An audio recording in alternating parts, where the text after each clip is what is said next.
He whispers, "I love you," into my neck while he fucks me.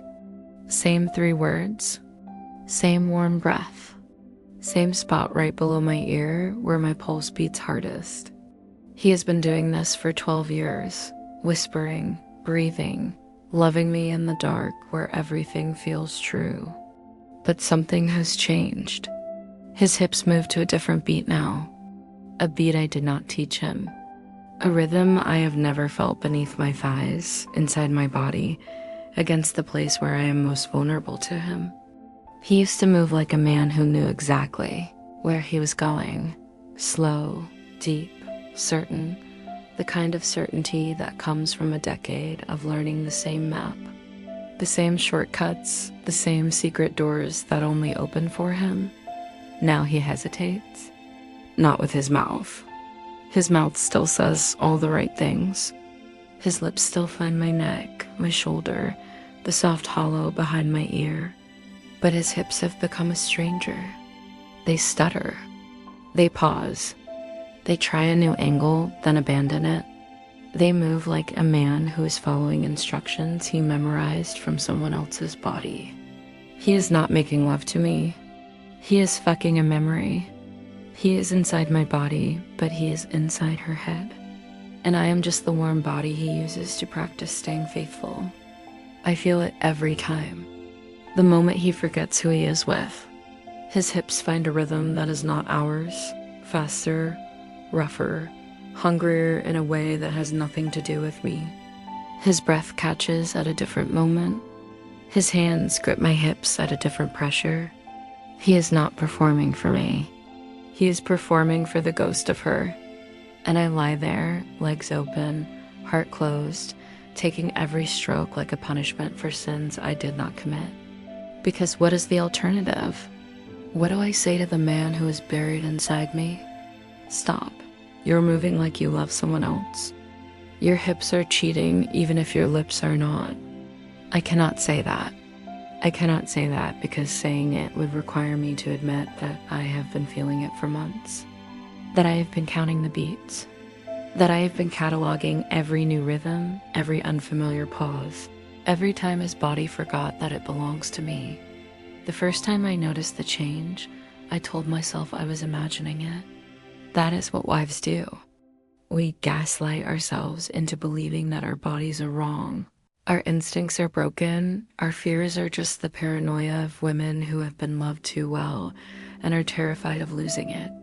I told myself that all marriages evolve, that rhythms change, that 12 years of the same body can lead to boredom, and boredom leads to experimentation, and experimentation is not evidence of betrayal. But this was not experimentation. This was replacement. He was not trying something new with me.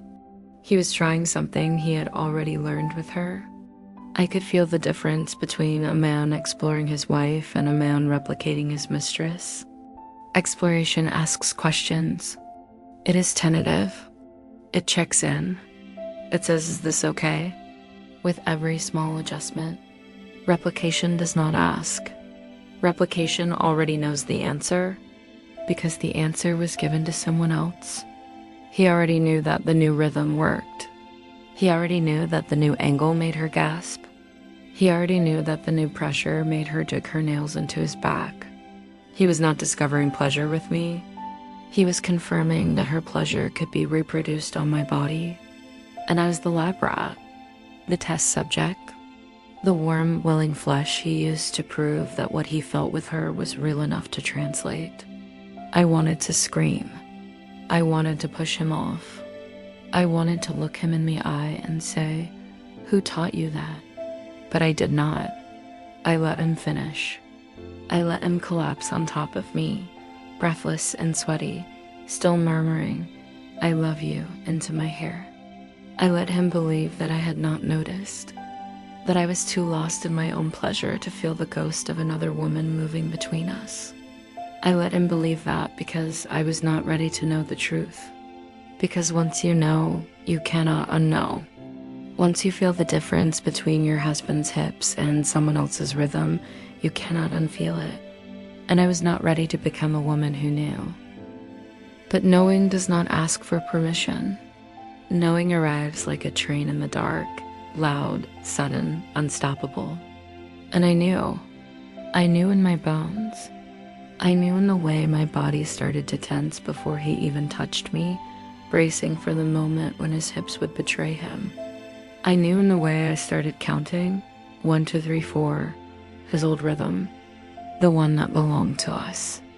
Then a pause, a shift, then 1, 2, 1, 2, faster, harder, the new rhythm, the one that belonged to her. I became an archivist of his infidelity. I cataloged every beat, every breath, every time his fingers dug into my hips like he was holding on to someone who was disappearing. I did not need to see his phone. I did not need to read her texts. His body told me everything. His hips were a confession, and I was the priest lying beneath him, taking his sins into my body and saying nothing. The worst part is that sometimes, in the middle of it, he would forget to pretend. His hips would find the old rhythm, the one we built together, the one that felt like home. And for a few seconds, a few glorious, terrible seconds, I would feel him come back to me. I would feel my husband inside my body, not the stranger who wore his face. And then the rhythm would shift. His hips would stutter. He would try the new angle again, and I would feel her slide back into the bed between us, cold and silent, taking up space where our intimacy used to live. I started crying during sex, not sobbing, not loud, just a quiet, hopeless leaking of tears from the corners of my eyes. He never noticed. His eyes were closed. They are always closed now. He used to watch me. He used to stare at my face while he moved inside me, drinking in my expressions like a man who was dying of thirst. Now his eyes are sealed shut, tight, too tight. The kind of tight that comes from trying to block something out, or trying to see something that is not there. I think he closes his eyes so he can pretend I am her. I think he closes his eyes so he can fuck her memory without the guilt of looking at my face. And I let him. I let him pretend. I let him use my body as a vessel for his other life. Because if I stop him, if I push him off, if I say, open your eyes and see me, then I have to admit that he has not been seeing me for a very long time. The confrontation happened on a Tuesday. Not because I planned it, because my body finally refused. He was on top of me. His hips had just shifted to the new rhythm. The 1, 2, the faster, harder beat that belonged to her. And my body, my poor, loyal, exhausted body that had been taking his betrayal for months, simply stopped. I went limp. Not dramatic, not angry, just absent. The way he had been absent while lying on top of me. He felt it immediately. He stopped. He opened his eyes. He looked down at me. And for the first time in months, he really saw me. Saw the tear tracks on my temples. Saw the hollow look in my eyes. Saw the way my hands were not holding him back, not gripping his shoulders, not pulling him closer. My hands were flat on the bed, open, surrendering. "What's wrong?" he asked. His voice was soft, concerned, the voice of a man who had no idea that his hips had been confessing his sins for months. I looked at him. I looked at the man I had loved for 12 years.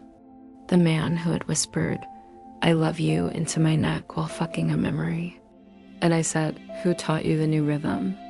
He froze. His body went rigid on top of mine. His face, his beautiful, familiar, lying face, went through 5 expressions in 3 seconds. Confusion, fear, guilt, calculation, and then a kind of hollow resignation. He knew. He knew that I knew. And he knew that he could not lie because his hips had already told the truth. "I don't know what you mean," he said. But his voice cracked on the word no. His body was still inside mine. Still warm. Still present. But he was already gone. He had been gone for months. I just finally said it out loud. Your hips, I said. They move differently now, faster, harder, a different beat. You learned that somewhere. You learned it on someone else's body. So I am going to ask you one more time. Who taught you to fuck me like I am her? He pulled away. He rolled off. He sat on the edge of the bed with his back to me, his shoulders shaking. He did not deny it. That was the first knife. He just sat there, broken and exposed, his body still flushed from the act he had been performing, and he cried. He cried the way men cry when they have been caught, not because they are sorry, but because they are ashamed. I never meant to hurt you, he said. And I laughed. I actually laughed, because that is the most ridiculous sentence in the English language. I never meant to hurt you, as if intention matters, as if the road to hell is not paved with good intentions and someone else's touch on your husband's skin. You never meant to hurt me, I repeated, but you meant to be with her. You meant to learn her body. You meant to bring her rhythm home and practice it on me. You meant to close your eyes and pretend I was someone else. You meant all of it. You just did not mean to get caught. He did not answer. He did not need to. His body had already confessed. And I had been taking confession for months, lying beneath him, feeling every beat of his betrayal travel through me like a prayer I never wanted to learn. He moved out 3 weeks later, not because I asked him to, because he could not look at me anymore. Every time he tried to touch me, I flinched. Not on purpose. My body simply refused him. His hands came toward me and my hips pulled back. His lips found my neck and my shoulders went hard. I could not help it. The ghost of her was in every touch. The new rhythm was embedded in his muscles, his memory, his very being. He could not touch me without her, and I could not be touched by him without feeling like a substitute. On his last night in the house, he stood in the bedroom doorway. He looked small, defeated, like a man who had traded a kingdom for a new rhythm and realized too late that rhythms change. Mistresses leave, but wives remember every beat. I did love you, he said. Past tense. He is the past tense. I know, I said, but love is not a rhythm.